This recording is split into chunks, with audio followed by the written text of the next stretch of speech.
आज शिव महापुराण जी की कथा के क्रम में आज शिव महापुराण के युद्ध खंड का 53वां अध्याय।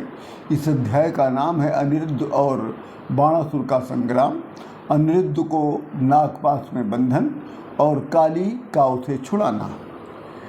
द्वारपालों और अपने सेनाओं की योद्धाओं की बातों को सुनकर बाणासुर क्रुद्ध हो गया और अपनी पुत्री उषा को देखने चल पड़ा।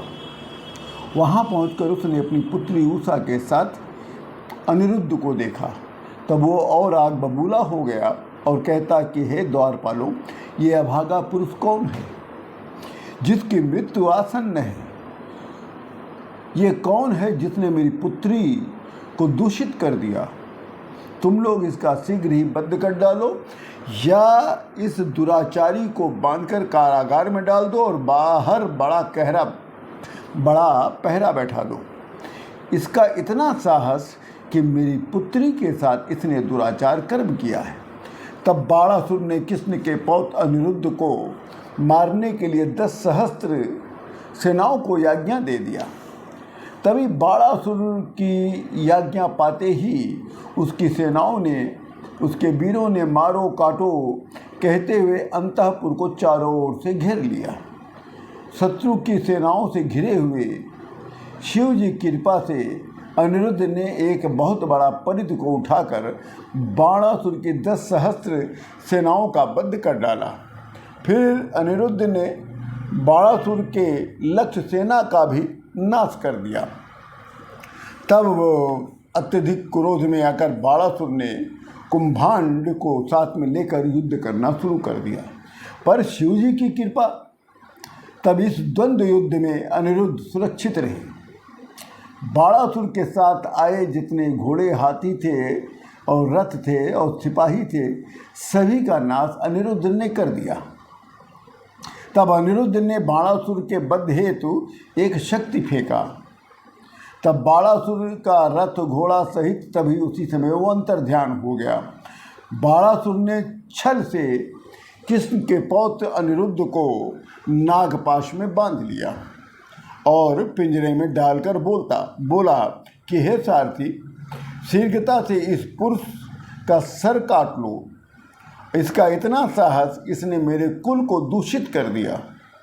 इसके संपूर्ण शरीर को काटकर इसका मांस, इसका रक्त राक्षसों को दे दो और मांसाहारी पशु पक्षियों में खिला दो।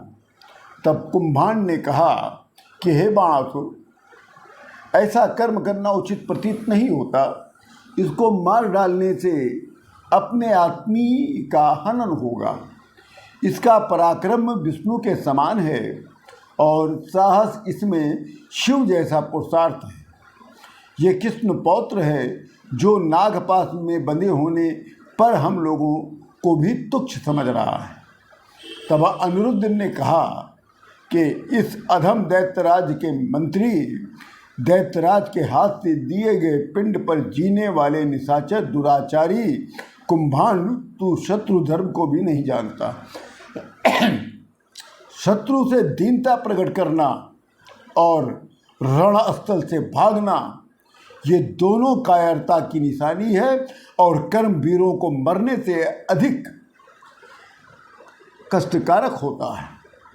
ये छात्र धर्म के विरुद्ध है। शत्रु के सामने हाथ जोड़ने से अच्छा है कि शत्रु के हाथ से मर जाना श्रेष्ठ होगा। तभी आकाशवाणी होती है कि हे शिव भक्त बलिपुत्र बाणासुर, इस प्रकार क्रोध करना उचित नहीं है। शिव सबके कर्म के साक्षी हैं।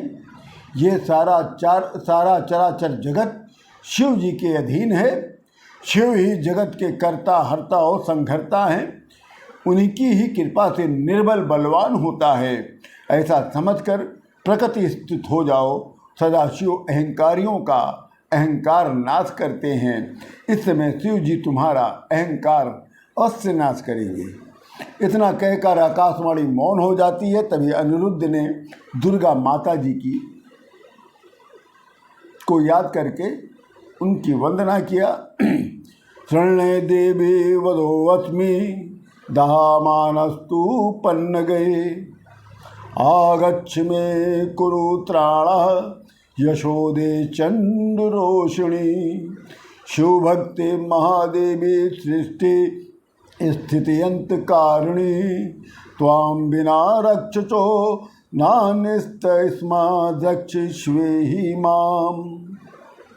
इतना वंदना करते ही तब ज्येष्ठ कृष्ण चतुर्दशी की अर्धरात्रि में काली माता प्रकट हो गई और जिस पिंजरे में अनिरुद्ध बंद थे उस पिंजरे को काली माता ने चूर चूर कर दिया और अनिरुद्ध को नागपाश से छुड़ा दिया और अनिरुद्ध को उषा के साथ अंतःपुर में पहुंचा दिया। अनिरुद्ध भी उषा को पाकर और उषा अनिरुद्ध को पाकर प्रसन्न हो गई। इसी के साथ शिव महापुराण जी के युद्धखंड का ये 53वां अध्याय पूर्ण होता है। आप सभी लोगों को राम राम।